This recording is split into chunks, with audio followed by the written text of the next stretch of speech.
Hello traders, this is Dave with the Compass Options live trading room and alert service. And I just want to do a Periscope video. I haven't done one of these in a while.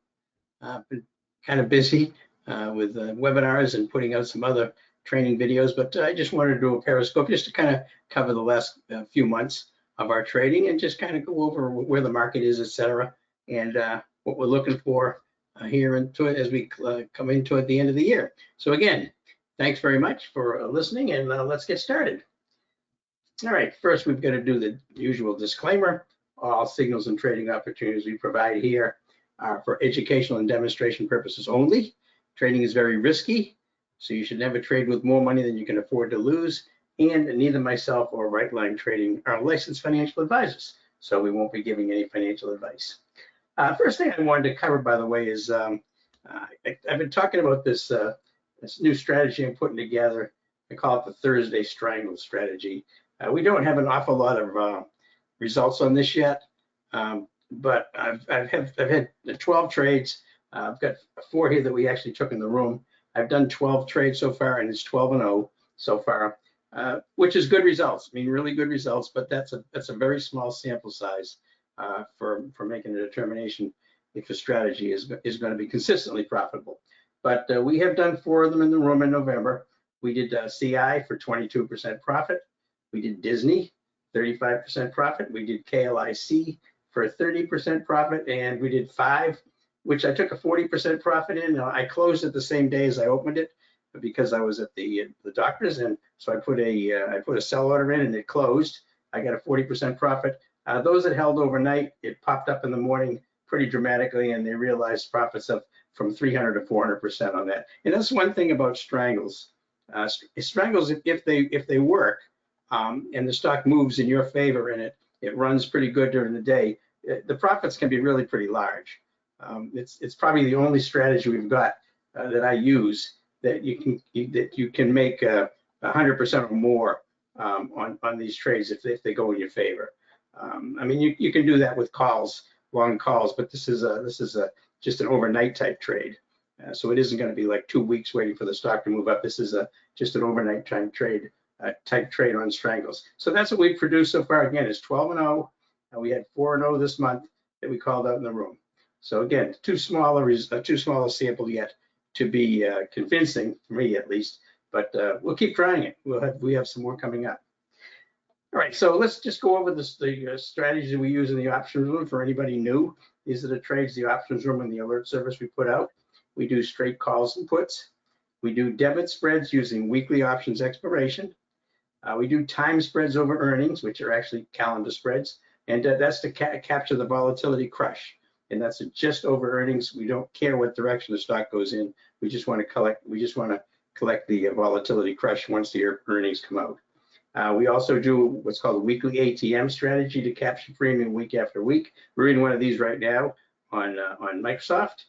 And we do credit spreads to capture premium over a few weeks. We just closed out a credit spread on Goldman Sachs that we made $85 a contract on, and that was 85% of the total. The most we could have made it on was a dollar per contract or $100 per contract, and we collected 85. So that was pretty nice. There was still 2 weeks to go in it. But you could hold it and try to capture the other $15. I always put it in respect of I'm risking the whole spread to make an extra $15. So once it gets to there, especially on Friday, you don't know what's going to happen over the weekend. I chose to close it out and take that nice profit. The other trade that we do now, this is not a trade that would be alerted. These are the SPY super system trades, very high probability trades. To catch the SPY moves or the Q moves. And we do that by using the Compass system, as we use for everything, to determine if the institutions are in the trade. And then we also use the Dominator system to see if the market internals are also in our favor. And then we have to capture that trade at a good support or resistance level so that we're getting in at a very nice nice position in that. But the thing is, they only last sometimes 2 candles, 3 candles. And they can last longer, but typically 2 or 3 candles, and you're going to take your profit. So that's why I can't really alert on those. All right, so these are the trade reviews here for September. Again, these are, I won't go over every single one of these trades, but we had 25 wins and 2 losses in September, a 92% win rate. This was a good month. 2,000 invested in each trade created a $7,788 profit. It was difficult trading conditions. We did this with really difficult trading conditions, and you notice the number of trades we've taken has dropped off some every month because there just hasn't been that many great setups, and the market's has been choppy. Now it's getting pretty bullish now, but again, we have to be very selective in our trades. A lot of the stocks now are pretty extended to the long side, so you have to be careful. But this was a good month in September. Again, we had this STX trade for 108%, which was really nice. And you know, we get our usual percentage, somewhere between 10, 15, 25 to 40%. That's normal for us on our trades. We had a couple of losses in a firm and a loss on Amazon on news, but all in all, a good month. October, again, 28 trades, 24 wins, 4 losses, 86% win rate. Again, right in the ballpark of what we usually do. The whole idea is to try to be consistently every month, which we have been. But you can see here we had RH 43%, nice gain here. Sedge, we took a beating in that one, 88% down. GRNC, that was a time spread that didn't work. The time spreads have been working pretty good, but haven't been taking as many because there hasn't been very many of them that set up the way I want them to. They had too much anticipated move was more than percentage that I want it to be. It usually needs to be 20% expected move, and if they're over that, not 20%, but they need to beat expectations 20% of the time or less, and there's been a lot of them at a 30, 40, 50, 60%, so I don't touch those. So anyway, this was our October trades. Again, 2,000 invested in each trade, produced $4,480. And again, the profits we make are dependent upon how big our losses were. We had a loss here and a loss here, but it's also dependent upon how long we can stay in the trades and what the market gives us. We can only take the profits the market gives us. So if we're day trading, we got to take it off, and when this momentum is lost, we're up 20%, 25%, I usually take it. So that's why we have so many 20, 30, 35% winners, which, by the way, is pretty good if you can do that trade after trade. And this is the November trades. We just finished the November month out here. 24 trades, 20 wins, 4 losses, 84% win rate. Again, right in the same ballpark. 2,000 invested in each trade, netted 47.10. So again, the profits are a little less than what I like to see. Usually, I like to see it more in the $7,000 to $8,000 range. But you got to take what you can get. And I mean, if you're a member of the room or the alert service and you're paying, you know, $150 or $130 a month, whatever it is for the alert service of the room, that's a pretty good return on your investment. But again, we had some nice ones here. This was a put credit spread. We took 25% on NVIDIA put credit spread, and we had a Goldman Sachs right here put credit spread that we made 20% that we just closed. This 5 was an ATR strangle. KLIC, we covered these, ATR strangle. We had Disney ATR strangle, and this was also an ATR strangle right here, CI. And you can see the win percentages, very consistent. I mean, that's the whole point, is to be as consistent as possible. Get some small ones every now and then. When you Goldman Sachs, we had to wait a little bit. And the cost of the Goldman Sachs was pretty high. It was like $1,230. So we had to wait for it to bounce, and it got up to, and we were able to get out at 1340. So we took a small percentage on that, but still a nice little win.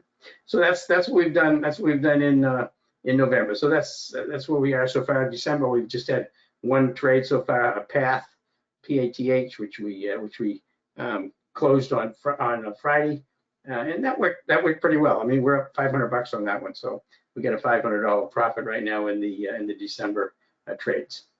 All right, and I just wanted to go over this is a Microsoft weekly ATM, not the one we just did. This is one we did before, but I just want to kind of go over the strategy of it and what you do with weekly ATMs. And I have a video on this, by the way, so you might want to watch that. But it's basically meant to capture premium week after week on a stock that's neutral to bullish. You don't want it to be going parabolic. You want it to just kind of be churning up a little bit, churning down a little bit. And what you do is you sell a put for the current week's expiration, and then you go out a month or two, more than a month, 6 to 8 weeks, maybe 12 weeks on the long put, and you buy a long protective put. So in this case, we sold the 310 put, bought the 305 put, and we did that for a debit of $6.59 because obviously the protective put way out in July in this case costs a lot more than we could collect on the 310 put. And following week, we went ahead and bought back the 310 put that we had sold, and we did this for a $1.69 a debit on the put, and then we bought it back. Remember, we bought it back for $1.69, but we collected $403 when we sold it. So that's a pretty nice profit on there. And then we sold the 519 put. We went out one more week, sold the same put again, the 310 put, got a $414 credit. So the net was credit for that trade was $245. And again, a week later, we bought back the 519, the one we had just sold here. We bought it back for 27-cent debit after we had sold it for $414. Pretty nice. We got almost all of the credit in that one. And then we sold the 526, but we had to move the put to 315 because Microsoft had moved up. So we went ahead and sold the 315 puts instead of the 310 puts. And then the same day, as Microsoft moved higher pretty fast, we were able to buy back the same 315 put that we had sold just that morning. We were able to buy it back for $2.07, and we had sold it for $3.19. So we made another $1.12 on that. And when we did that, we also sold the July 21st 305 put. So we closed the trade down. We got 552 credit on that. We had spent 1062 on it. So the net of the whole trade was 345 credit on that one. So the whole net of the trade was $223 per contract profit on that. And that only lasted basically 3 weeks. So that's how we do weekly ATMs. We have another one on right now, but I just wanted to go over that to kind of review the strategy of what we use to do weekly ATMs. It's basically a method to collect premium every week and have a longer dated protective put to keep your margin reduced, and also if the stock turns around and heads down on you, you can buy back the short put and hold on to the long put and ride it down for a profit. All right, so this is just kind of a recap of January through September, and actually it's January through, I should change that, it's January through November. I added November in here. And again, these are our win rates. February was a tough month, 75. August was a tough month, 75. Although this was, I think we lost about $1,000 in February. But you can see the consistency here.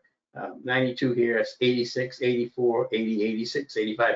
Very, very consistent as far as the number of wins and losses and our percentage win rate.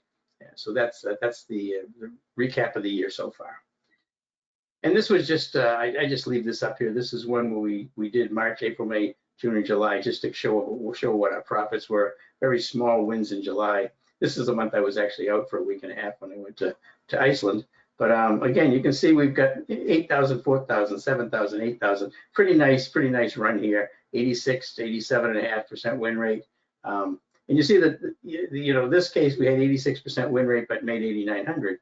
This one had an 87.5% win rate, made 47.40. So the win rate was a little higher, but we didn't get as much profit. And that's because of the market, how long we can stay in the trades. There's so many variables that go into these things. But that was about 30,000 for those 5 months. All right. So also, since this is the first one of these I've done in a while, I want to review the highest probability trade setups and entry criteria.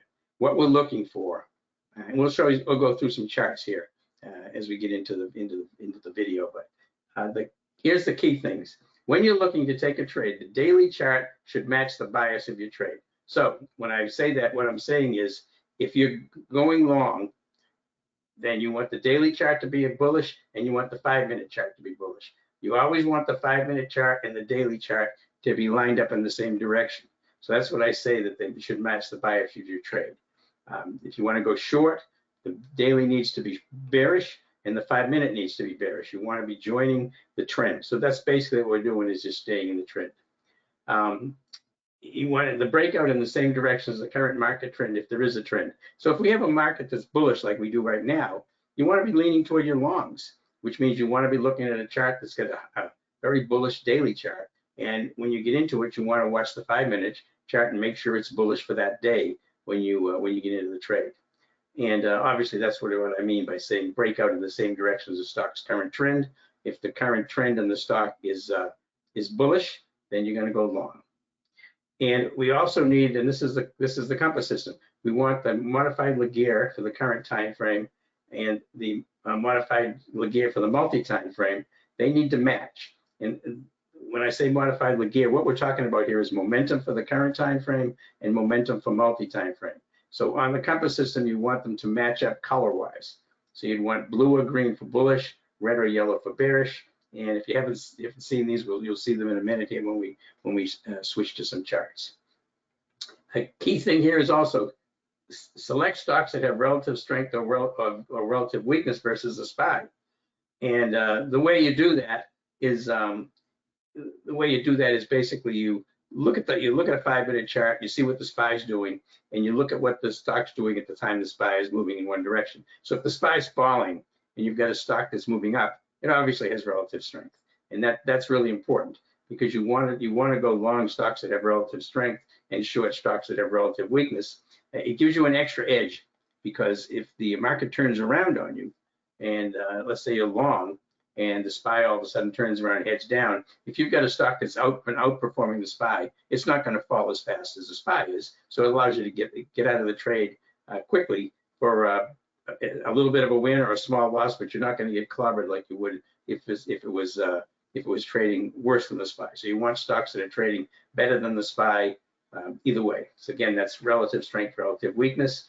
I got a couple of scans in the compass system that we use called the cascading up and cascading down scans. So if the market is moving down, let's say the SPY is moving down on the 5-minute, if you run the cascading up scan, everything that shows up on the cascading up scan will have relative strength because those are 3 or more green candles in a row. So if the market's moving down, stocks that have 3 or more green candles in a row while the market's moving down are going to be strong stocks. So that's relative strength, and obviously cascading down for is the opposite. Again, relative strength, relative weakness. And again, another thing here, buy at support, sell at resistance. On the 5 minutes, you want to be buying close to support. That would be like the VWAP, a 15-minute EMA, a breakout of dynamic compression, any major support or resistance level. You want to get long as the stock hits that support level and then confirms and bounces up. And that's when you want to get in. When it's falling and it gets back into the trend, you want to get in once it's confirmed that the reversal has occurred. We also look at the dominator, which is the market internals, and I'll be looking at that for the background color that align. The background color is pink for bearish, green for bullish. That's telling us what the multi-time frame trend is, the overall market, with the market internals is concerned. And it also will put out signals, buy and sell signals for longs and shorts when the market internals are in our favor. And market internals basically looks across all of the indexes and looks at the number of stocks moving up on up volume and upticks versus a number of stocks moving down on down volume and down ticks. When one exceeds the other by a lot, then you're going to get a buy signal or a sell signal on the dominator system. And I do look at Heikin-Ashi candles to confirm entries. If you get a stock that's bouncing off of a VWAP, for example, if you switch to Heikin-Ashi candles, once you get a flat bottom green candle, which is a flat bottom Heikin-Ashi candle off of your support level, that indicates that the confirmation is taking place, that the stock is moving back into the trend. Heikin-Ashi candle uses 2 different regular candles to produce it, so it's basically showing you when that reversal is confirmed. And the pop out of the box signal is going to add conviction to the trade. We'll look at some of those. And the key thing here is have patience, waiting for compression breaks, waiting for the stock to pull back to a support level. This is why we don't take a lot of trades. It's extremely important to be patient. And this is probably the most difficult thing for most traders to do, which is to wait, to sit there and wait. I mean, I'll sit there and wait sometimes 3-4 hours without putting a trade on. And traders are antsy. They want to get into a trade. They see a trade moving up right out of the gate in the morning. don't do it. Those are momentum trades. If you got a stock that's stacking green candles one right after the other and the market open, you chase something like that. First of all, it's way away from support, and you're getting in. You could be easily getting in near the top, and it's likely to reverse and head back. And if you like it long, wait for it to pull back.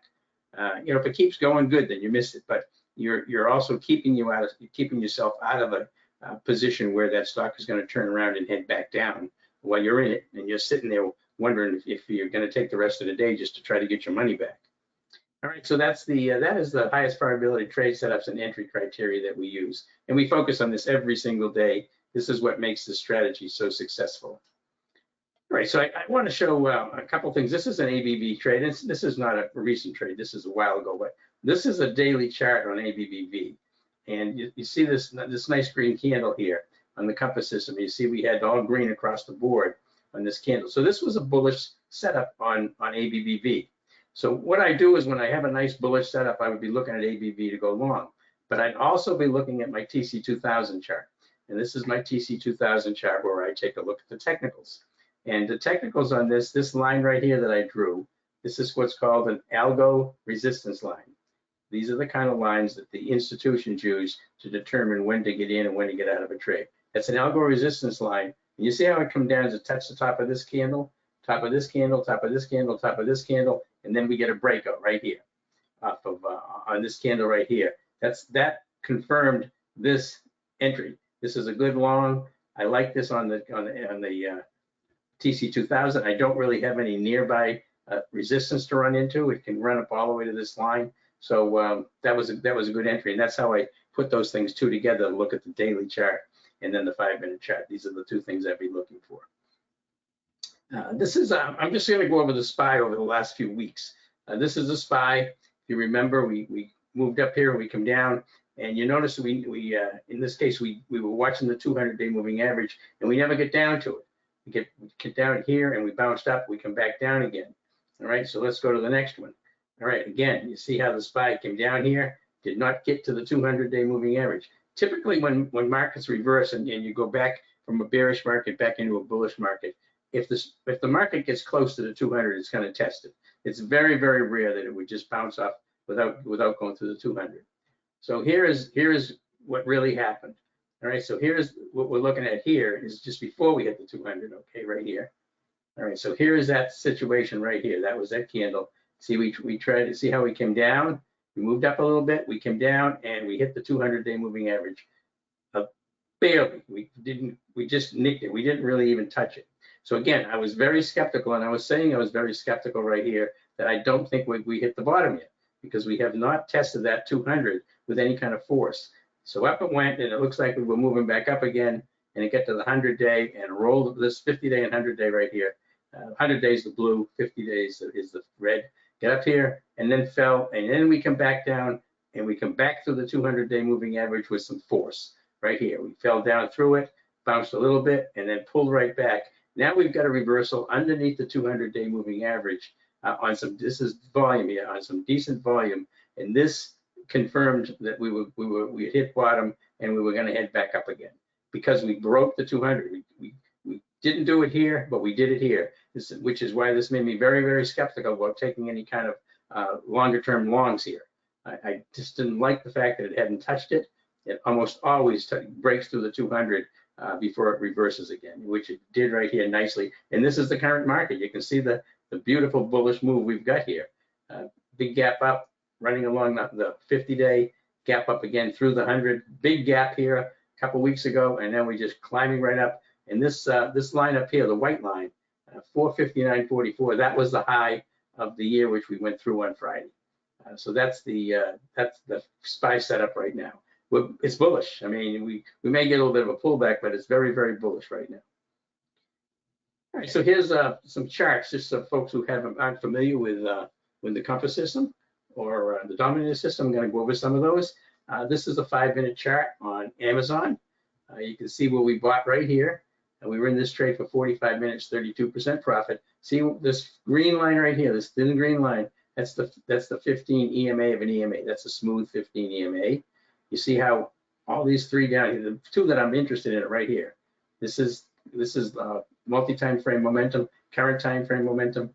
This right here is actually long-term trend, which it had been neutral for pretty much. But these are the ones that I was keying on. And I was also keying off of, it came off the 15 with a pop out of the box symbol, this pop out of the box arrow. I didn't take it here because this was yellow, but it went to green, and I took it right here. And again, we made 32% in 45 minutes on this Amazon trade. This was a Roku trade that we took. What I wanted to show you here was we took Roku, and we took it twice. We made money in it twice on this move up. But the key one that we took just a few days ago was this white line right here that turns yellow. That's the algo support line. The stock goes down and touches the algo line here. You can see it touched it here. It touched it here. This is where we get in, right here. When it came down and confirmed right here, when it touched the algo line and bounced off of it, we went long right there. And we stayed in it, didn't do anything the next day. Boom, right here. We got out up here. We made a nice profit in Roku. But this kind of shows you what the support and resistance levels do for you on a trade like Roku. Now, obviously, Roku was very bullish. This is a bull flag right here. You get the big volume up, a gap up, and the stock is moving sideways right here. After that gap up, and you notice it's moving sideways on falling volume. That's a bull flag, and it pulled right back to the support level, which was the 8 and the 8 is this white line right here, 8 exponential moving average. It pulled right back to that, and then it started to move back up again. So we took it here, and then we took it here, and we get a nice pop out of it. That's what I look for on TC2000 to confirm that it's what I want. And after the compass system tells me that I've got a bullish setup, and then I check to make sure the daily chart looks good. All right, so this was a stock we took in ENPH, and the whole point of these charts is to just show you what the compass system looks like and how effective it is. This was ENPH, again, sometime this past summer. But you see this compression, you see everything red, so that this is telling us the institutions are selling. They're selling, selling, selling. Everything's red. So it comes across, I'm looking for an entry. I'm looking for a good entry. Again, support resistance. 15 right here is resistance. It came right here, and I got a pop out of the box signal as it broke this compression to the downside. We entered right here, and then it moved down and kept moving sideways, kind of losing momentum. So we stayed in about an hour, and then we get out. If you hadn't got out, this is where you get out when this switches back to blue. But it's a nice little 20% trade. This Verizon, this was a really interesting trade. Again, selling, you can see the institutions are selling the heck out of this thing. Really, really selling this thing hard. Now, Verizon's an interesting stock because the options are very, very inexpensive. It doesn't move a lot. So we actually get into this trade for 45 cents right here. We took an in-the-money put, but for 45 cents. And this was, you see the VWAP right here, the pink line? That's compressing across the VWAP. Pop out of the box signal right here. Everything red, take the trade. So we took the trade right here, and we rode this trade for an hour. That 45 cents we paid for the put went to 67 cents, from 45 to 67 cents. That's 50% profit in an hour on something like that. So don't just think because you got cheap options like that, like 40, 50 cents. If you can get them in the right stocks, if you got the direction right, 50% gain is really, really nice. So that, and again, it continued on down. We were in this thing for an hour. This was about 10:15, 10:10 right here. So this is about where we get out right back in here. All right, this was a SPY trade, and this is a SPY super system. And the SPY super system is what I call it in the room sometimes when there's alignment between the compass system and the dominator system are good. They're both, in this particular case, both bullish or both bearish, and you're getting in at a location that's a support or resistance level. So this right here is the SPY on the 15 EMA right here, right? So you can see how you get this pop out of the box signal right here as it comes off of the 15 EMA. Nice short right here. And again, you turn into a long here, but you notice the VWAP is above, right? So the only way you're playing SPY today on a day like this is that, first of all, it was bearish because it was underwater, it was red for the day. And right here, you're below the VWAP. So there's only one way to trade this setup right now, and that was a SPY super system to the short side. So we took puts right here, and it ran down, and we made a nice profit on it. And the reason I'm showing you this is I want to show you the dominator system. Here's the dominator system on the same day in the same SPY. Here's the SPY right here. All right, here's the dominator. What the things we look for on the dominator system, this is runs on Ninja, is the background is dark pink. That's a very bearish multi-time frame trend. So we know we have a bearish trend in the SPY. And we knew it here as well, obviously. Look at the red. But what we're looking for is a sell signal. The arrows here are the sell signals. This tells us that the number of stocks moving down on down volume and down ticks was way exceeding the number of stocks moving up on up volume and up ticks. That tells us that this is a SPY super system set up when the dominator system and the compass system both align, and you can get in at close to a support or resistance level. In this case, a resistance level, such as the 15 EMA. That's the SPY super system. All right, this DDOG, this is just one I just kind of wanted to, again, this is a daily chart on DDOG. And again, a couple things in here. You can see that right here it went red yellow, which is bearish, and was yellow down here. So it went from bullish to bearish on the multi-time frame, current time frame. This shaded area, for anybody who's not familiar with the compass system, this is the dynamic compression node that the compass system produces. And these are very, very effective. Once the stocks breaks through a dynamic compression zone, it's a good short, which we took this overnight and it moved down really nicely, DDOG. DDOG right now, by the way, is bullish. This is a nice trade in GDX that we took, gold, and not hard to see. But where would I take this? Well, I'm waiting for this current time frame, the multi-time frame, to go to green or blue. In this case, it twitched blue, then it went back to yellow. So what I did was I took it here on GDX. Now, you could take it right here when it went green. You could take it off this 15 EMA. Nothing wrong with that, even though the multi-time frame was printing yellow. And the reason it's okay to do that is because you're coming off a support level, and you can see that this is turning very bullish, and you're going to most likely day trade this thing. But you had buy signals all the way up here, the pop out of the box signals all the way up. But very, very nice trade in GDX. Tesla. Now this chart I keep up here because these are Fibonacci candles, and I like to be able to show what the Fibonacci candles, how they look. How do we find a Fibonacci candle? On the toss, you just switch your candles from regular candlesticks to Fibonacci. The Fibonacci candle, we look for reversals. You see how you have a wick and a tail on this candle and a wick and a tail on this candle?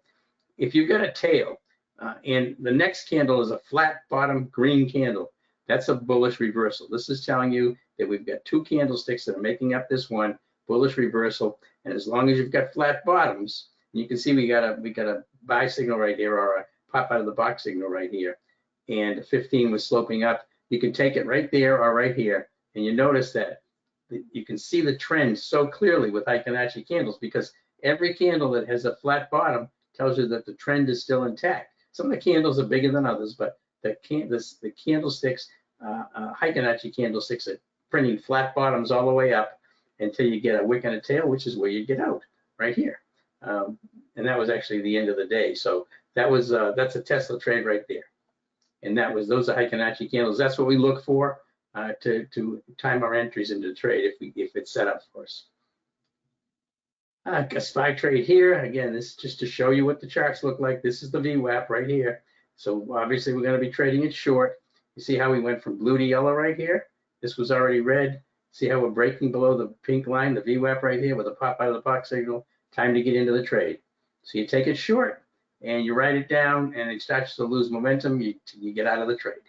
In other words, a lot of these SPY trades are only going to last a few candles, but I mean it's still a nice run in the SPY, and gives you some nice profits right there. This is when I wanted to show you for how I use the compass system and the dominator system together. So if I'm looking at QSR, so remember the first thing I look at is the daily chart. So this was the daily chart on QSR on the compass system. All right, so it looks pretty good. I got a nice pop out, a break out of dynamic compression right here.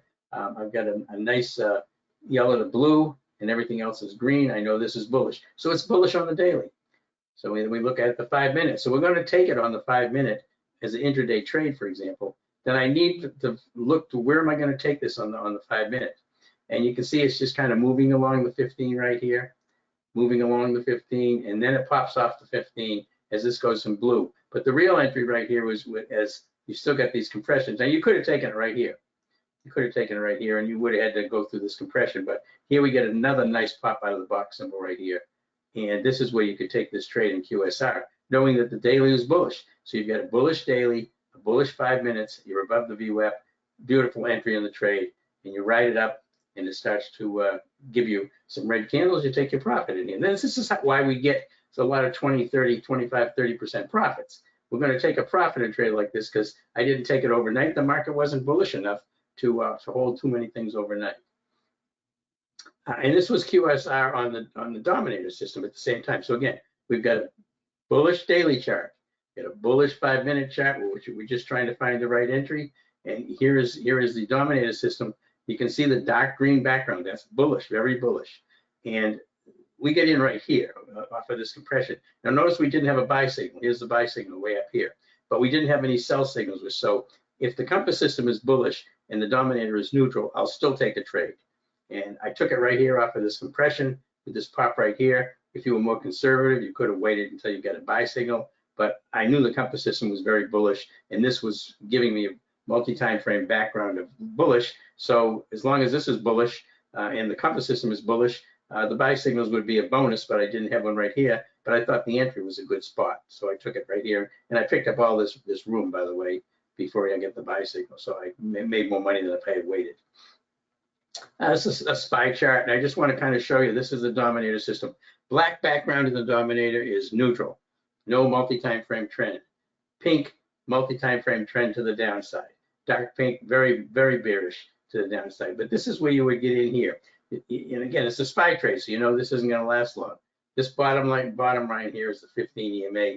Here's a sell signal. As it breaks below the 15, you would take it right here, write it down for 3 candles, and I would have been out right here.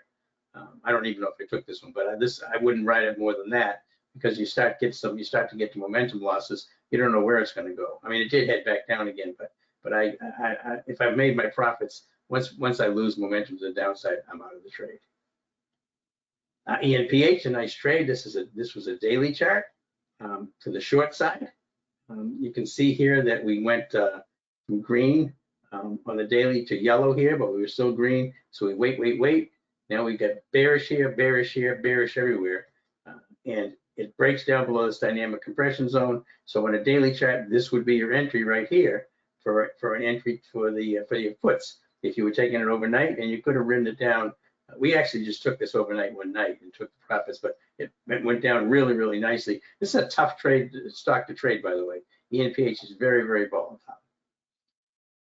KHC, a nice long in KHC. Here's the daily chart in KHC. You can see the institutions are buying. It's buying across the board. And it comes out of this dynamic compression zone right here. After it compresses, pops right here. You jump on it overnight. Goes nowhere. We were in this one right here. We bought it. It didn't do anything the next day. We had to sit and wait, and we got a nice gap up the next morning and took profits in KHC right here off of that gap up. We knew the institutions were buying it, so we weren't worried about taking it overnight. I mean, listen, I can go against you, but this one didn't. UNH, same thing to the short side. Again, multi-time frame here, yellow. This was still blue, so we don't touch it. Now we go yellow right here. We break out of dynamic compression. Right here, we get a pop out of the box signal right here. And beautiful trade. This is an overnight trade. We took this overnight. It gapped down big. It moved down really big the next day. This is from 527 down to about 504. Nice move in UNH. And this is a Dollar General. Again, it's just to show you over and over again what the compass system is showing us. You notice from here on out on the 5 minute chart, this thing is bearish. It's below the VWAP. That pink line's the VWAP. Pop out of the box signal, telling you to go ahead and get short right here. So you get short here, or you get short here, and then you just write it down, and you can get out anywhere in here. It stayed bearish, obviously, all the way down. You could have stayed in it even longer because even though you're getting some sideways motion here, look how red everything is, telling you that the institutions are still selling Data General off. Hershey's was a nice trade, short. Again, dynamic compression zone right here. Pink to blue to yellow. Current time frame just went bearish. Everything else was already bearish. Breaks down out of dynamic compression. You take the trade short, and you get a nice move down at Hershey's. We were in this one for a few days for Hershey. H&R Block, just another one. Again, just to show you the setups. I want you to see the colors and how much these colors tell you. Again, there's a lot of calculations going into these colors. This is a lot of numbers being crunched to come up with these numbers, but with these colors. But you can see here that this is not a big gain in this thing. This is H&R Block. We took a trade in this one as it went green. We took it, I think, right here. It was moving sideways, either here or here, and then we get a little bit of a pop up and then a sideways move. But we did make money on it. It wasn't a big move, but we were fairly confident that it was likely to move in our direction, at least, because we knew the institutions were in there buying. All right, so those are all the charts. This is something I just kind of show when you're using the compass and dominator combination. If you look at both of them, obviously you get a bullish setup if the dominator background is green and the dominator has a buy signal, and the compass system also is all green. That tells you get a bullish one. Bearish, the dominator background would be red. You would have a sell signal. Compass would be red, giving you sell signals. That gives you a much higher probability of success if the compass and dominator align. And you can take larger trade size if the market allows you to. You don't want to be taking large trade size if the market's choppy. If the market's trending, you can take larger size, and you can stay in the trades a little bit longer when you've got the compass dominator system combo. And obviously the best entry levels when the dominator aligns is off the 15 EMA, off of VWAP, off of white pivot point, breaking out of dynamic compression, some support or resistance level. I keep harping on that. We want to be bouncing off of support or resistance when we take the trade, so we can get in the best entry that we can. And again, this is kind of my goals in the trading room.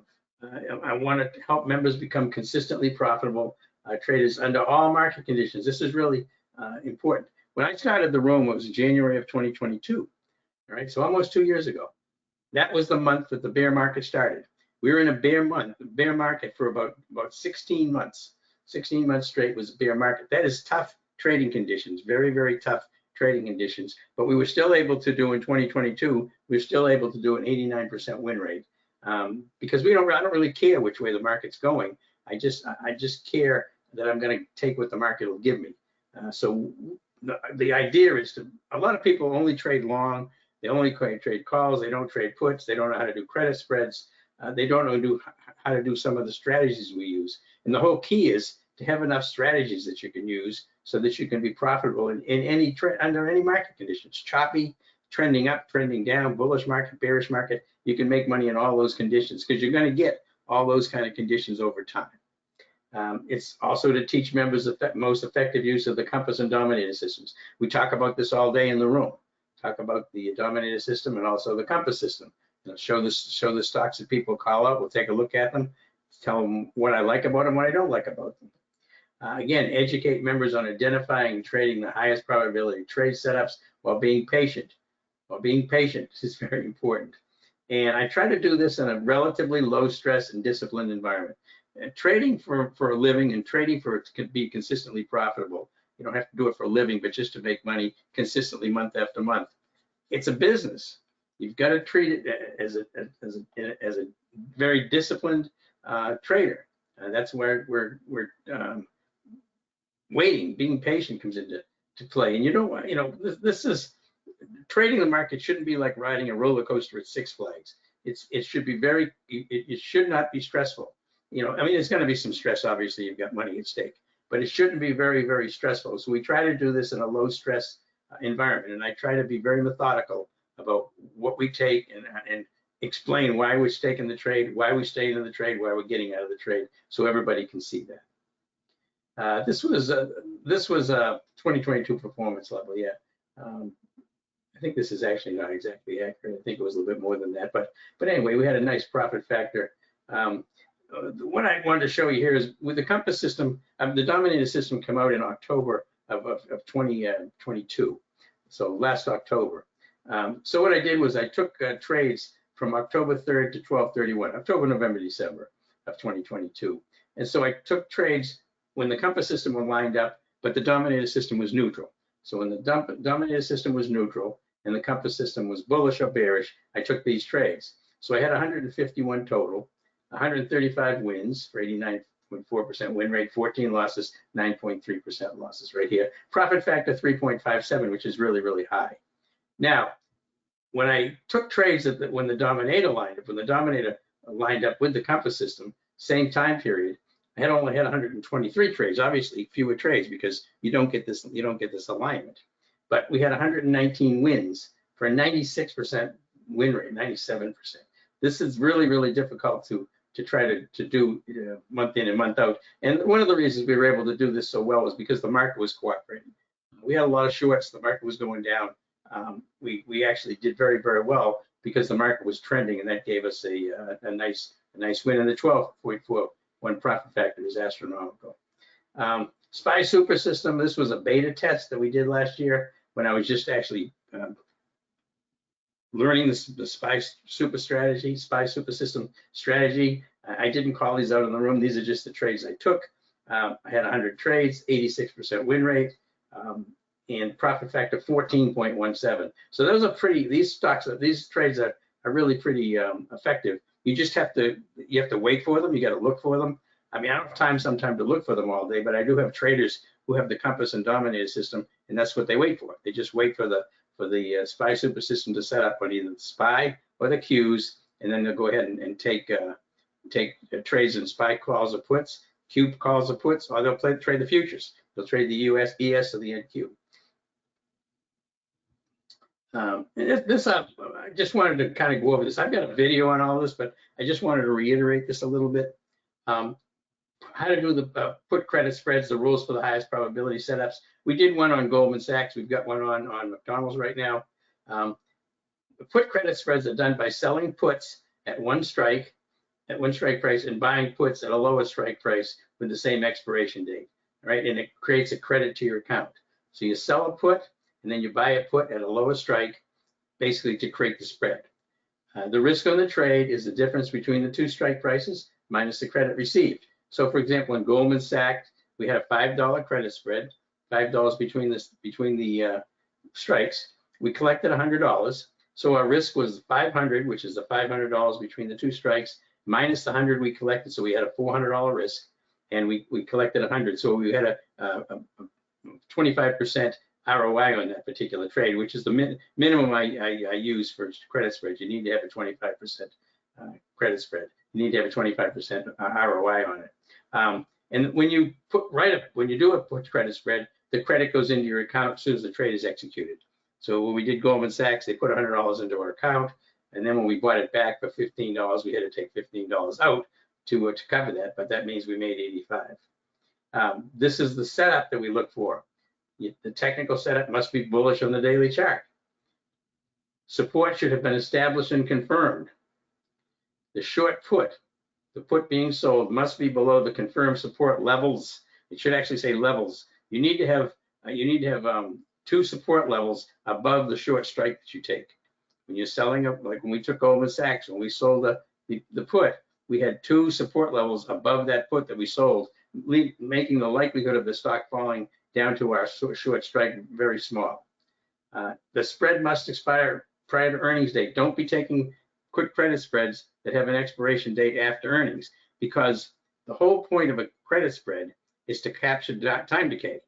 That's how we make money on credit spreads, with time decay. If you've got it expiring after earnings, there's so much premium still left in the options because of the fact that there's volatility based on the earnings coming up. You just cannot get the same return on it because you got to get out before earnings, and you're just not going to get the same return because there's too much premium still left in the options. Again, the percent profit on the margin must be 25% or more, and it's best not to do them on biopharmas due to volatility. Too much volatility. If you get an FDA it's coming out, it's just you can get a lot of premium, but if you're looking at a credit spread and the premium you get looks like it's an awful lot, there's probably something coming up. All right, and this is a video I've got on doing debit spreads. This is a video on Fibonacci candles. Again, these are all in my training library that you all have access to. And this was the Compass video right here. I have lots of them out there, about 25. And this is what I'm watching for Monday, for tomorrow. Bullish Uber. Uber just got put into the S&P 500. Bullish McDonald's, which we have a credit spread on. General Dynamics bullish, and ACN bullish.